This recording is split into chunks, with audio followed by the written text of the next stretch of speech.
दोस्तों, 8वें वेतन आयोग में कर्मचारियों और पेंशनर्स के हित में फेडरेशन की तरफ से डीए-एचआरए पेंशन सहित कई जरूरी मुद्दों पर कई बड़ी मांग रखी गई है। इसी महत्वपूर्ण मुद्दे के बारे में हम इस वीडियो के अंदर बारीकी से समझने वाले हैं। नमस्कार दोस्तों, मैं हूं आपका दोस्त लोकेश साहू और आप देख रहे हैं लोकेश साहू यूट्यूब चैनल। दोस्तों, सबसे पहले आप लोगों को 8वें वेतन आयोग के अब तक के घटनाक्रम और अभी के अपडेट के बारे में संक्षिप्त में जानकारी दे देता हूं। उसके बाद आगे फेडरेशन की तरफ से कर्मचारियों पेंशनर्स हित में क्या क्या मांग रखी गई है उसके बारे में भी विस्तार पूर्वक समझने का प्रयास करेंगे, ताकि पूरे मामले को जो है वो आप लोगों को समझने में आसानी हो सके। दोस्तों, जैसे कि आप सभी दर्शकों को पता होगा कि देश में अभी 7वां वेतन आयोग लागू है, जिसकी अंतिम अवधि 31 दिसंबर 2025 तक थी और कायदे से 1 जनवरी 2026 से देश में 8वां वेतन आयोग लागू हो जाना चाहिए था, लेकिन अभी तक नहीं हो पाया है। हालांकि दोस्तों, 8वें वेतन आयोग को बैक डेट से यानी कि 1 जनवरी 2026 से ही लागू किया जाएगा और इसके एरियर्स राशि को कर्मचारियों और पेंशनर्स को भुगतान जो है वो किया जाएगा। दोस्तों, 8वें वेतन आयोग के लिए केंद्र सरकार ने 3 सदस्यीय एक कमेटी का गठन कर दिया है। इसको लेकर भारत सरकार ने 3 नवंबर 2025 को राजपत्र भी जारी कर दिया है, जिसके मुताबिक 8वें वेतन आयोग की कमेटी में न्यायमूर्ति रंजना प्रकाश देसाई जी को कमेटी का अध्यक्ष बनाया गया है और पुलक घोष जी को अंशकालिक सदस्य बनाया गया है और पंकज जैन जी को सदस्य सचिव बनाया गया है। इन 3 सदस्यीय कमेटी की तरफ से 18 महीनों में केंद्र सरकार को अपनी फाइनल रिपोर्ट सबमिट की जाएगी। उसके बाद कमेटी की सिफारिश के आधार पर केंद्र सरकार केंद्रीय कर्मचारियों और पेंशनर्स के लिए 8वें वेतन आयोग को लागू करेगी। दोस्तों, यहाँ पर आपकी जानकारी के लिए यह भी बता दूं कि केंद्र सरकार सिर्फ केंद्रीय कर्मचारियों और पेंशनर्स के लिए ही 8वें वेतन आयोग को लागू करेगी। राज्य सरकारें अपने अपने राज्य के कर्मचारियों और पेंशनर्स के लिए अपने अपने हिसाब से 8वें वेतन आयोग को लागू करेंगे। हालांकि सभी राज्य सरकारों को भी 1 जनवरी 2026 से ही लागू करना होगा और एरियर्स राशि का भुगतान करना होगा। कई राज्य सरकारें एरियर्स राशि को अलग अलग किस्तों में भी भुगतान करते हैं। दोस्तों, केंद्र सरकार ने 8वें वेतन आयोग के लिए टर्म्स ऑफ रेफरेंस यानी कि TOR को मंजूरी दे दी है और इसके लिए बाकायदा कर्मचारी और पेंशनर संगठनों से सुझाव भी मांगे जा रहे हैं। इसको जमा करने के अवधि को बढ़ाकर 31 मई 2026 भी कर दिया गया है। दोस्तों, यहाँ पर आपकी जानकारी के लिए भी बता दूं कि 8वें वेतन आयोग के संबंध में आयोग की तरफ से आगामी मई और जून महीने में हैदराबाद, श्रीनगर और लद्दाख जैसे विभिन्न शहरों में दौरा करके कर्मचारियों पेंशनर संगठनों के साथ बैठक लेकर उनकी भी राय और सुझाव को सुना जाएगा। दोस्तों, 8वें वेतन आयोग लागू होने के बाद वेतन और पेंशन में संभावित कितना प्रतिशत तक वृद्धि हो सकता है, अगर उसकी बात करें तो ये फिटमेंट फैक्टर के ऊपर निर्भर करता है। दोस्तों, कर्मचारी संगठनों की तरफ से 3.83 फिटमेंट फैक्टर की मांग वो लोग कर रहे हैं, लेकिन सरकार की तरफ से 2.28 से लेकर 2.86 के बीच करने का अनुमान लगाया जा रहा है। दोस्तों, एक अनुमान के मुताबिक अभी 7वें वेतन आयोग में जिस कर्मचारी की वेतन 18,000 है, वो 8वें वेतन आयोग लागू होने के बाद 41,000 से 69,000 के बीच पहुंच सकता है। इसके अलावा पेंशनर्स की बात करें तो अभी जिस पेंशनर्स को 7वें वेतन आयोग में 9,000 मिल रहा है, उसको 8वें वेतन आयोग लागू होने के बाद 20,000 से लेकर 25,000 तक मिल सकता है। इसके अलावा दोस्तों, अगर हम डीए-एचआरए पेंशन जैसे अन्य सुविधाओं में बदलाव की बात करें तो अभी केंद्रीय कर्मचारियों को 60% डीए भुगतान किया जा रहा है। जब 8वां वेतन लागू होगा तब तक ये 70% भी पहुंच सकता है या उससे ज्यादा भी हो सकता है। दोस्तों, 8वां वेतन आयोग लागू होने के बाद डीए को शून्य करके मूल वेतन में इसको मिला दिया जाएगा और उसके बाद फिर से 8वां वेतन आयोग के आधार पर डीए की शून्य से फिर शुरू से गणना किया जाएगा। इसके अलावा दोस्तों, अगर हम वार्षिक वेतन वृद्धि की बात करें तो वार्षिक वेतन को 3% से बढ़ाकर 6% करने का प्रस्ताव रखा जा रहा है। इसके अलावा दोस्तों, पुरानी पेंशन योजना की बात करें तो देश भर के कर्मचारी संगठनों की तरफ से एनपीएस या यूपीएस के स्थान पर ओपीएस यानी कि ओल्ड पेंशन स्कीम बहाल करने की मांग प्रमुखता के साथ उठाई जा रही है। इसके अलावा दोस्तों, 8वें वेतन आयोग में महिला कर्मचारियों के लिए कार्यस्थल पर सुरक्षा, मासिक धर्मावकाश और बेहतर मातृत्व लाभ जैसे सुविधाओं पर विशेष ध्यान रखने की मांग किया जा रहा है। इसके अलावा दोस्तों, अगर हम 8वें वेतन आयोग के एरियर्स राशि की बात करें तो जैसे कि मैंने आपको वीडियो की शुरुआत में ही बताया था कि 8वें वेतन आयोग को चूंकि 1 जनवरी 2026 से लागू हो जाना चाहिए था, लेकिन चूंकि आयोग की रिपोर्ट 18 महीने बाद आएगी, ऐसे में आप मानकर चलिए कि 2027 या 28 में चुनावी नफा नुकसान को देखकर केंद्र सरकार इसको अपने हिसाब से लागू कर सकती है। हालांकि इसको 1 जनवरी 2026 से ही लागू किया जाना है, इसलिए इसके एरियर्स राशि भुगतान किया जाएगा। दोस्तों, ये तो हो गई 8वें वेतन आयोग से जुड़ी कुछ बेसिक जानकारी।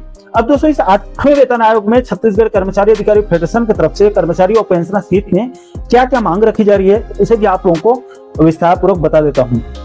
दोस्तों, इसके संबंध में फेडरेशन के प्रांतीय संयोजक कमल वर्मा जी ने केंद्रीय 8वें वेतन आयोग के अध्यक्ष न्यायमूर्ति रंजना प्रकाश देसाई जी को एक पत्र लिखा, जिसमें कर्मचारी और पेंशनर्स हित में सबसे पहले न्यूनतम वेतन को डॉक्टर अक्रायड फार्मूला और 15वें श्रम सम्मेलन की सिफारिशों के आधार पर न्यूनतम वेतन 30,000 से 32,500 रुपए प्रति महीने निर्धारित करने की मांग की गई है।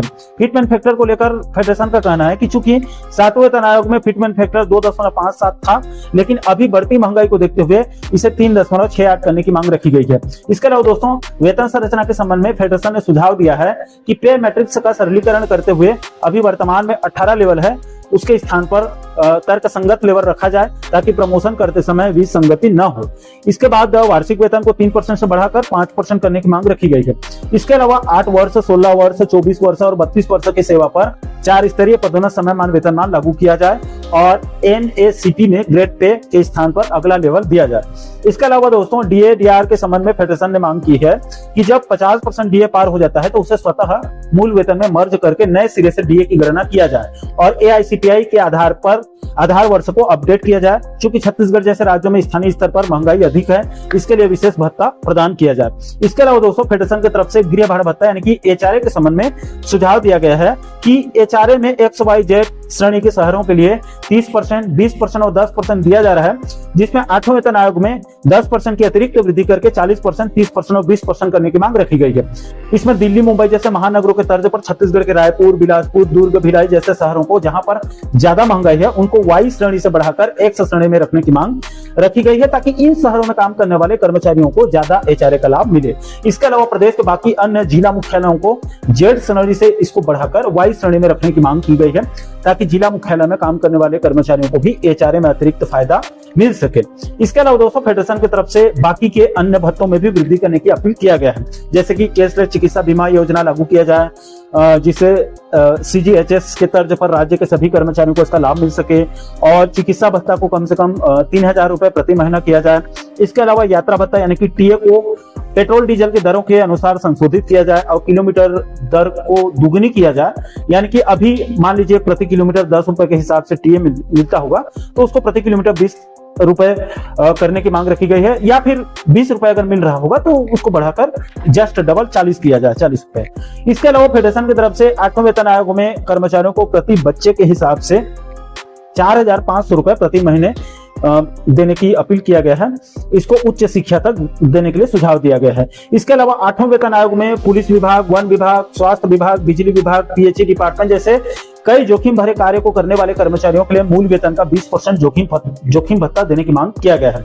इसके अलावा फेडरेशन की तरफ से पेंशन और सेवानिवृत्ति लाभ के संबंध में भी कई प्रमुख मांग रखी गई है। दोस्तों, फेडरेशन ने सबसे पहले 1 जनवरी 2004 के बाद नियुक्त हुए सभी कर्मचारियों के लिए OPS बहाल करने और NPS को समाप्त करने की मांग किया है।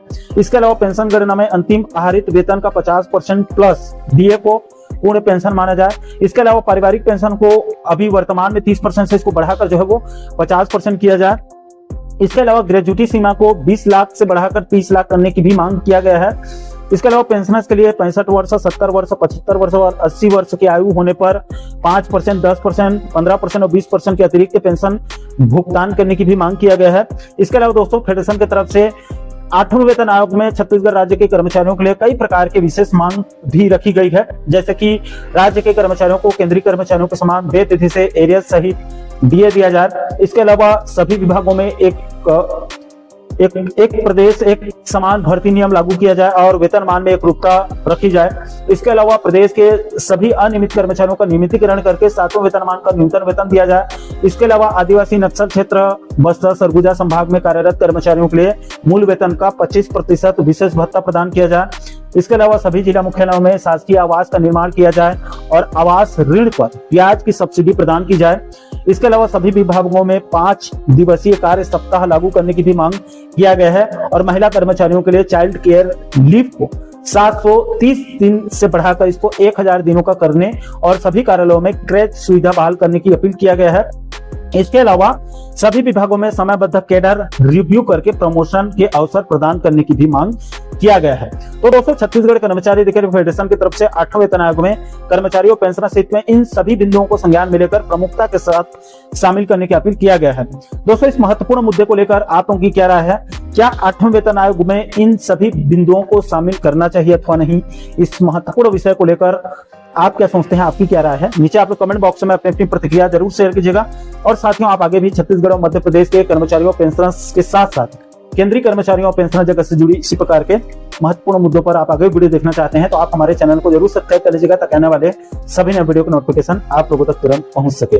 दोस्तों, इस वीडियो में फिलहाल अभी के लिए इतना ही। इस वीडियो को अंत तक देखने के लिए आप सभी दर्शकों का बहुत बहुत धन्यवाद।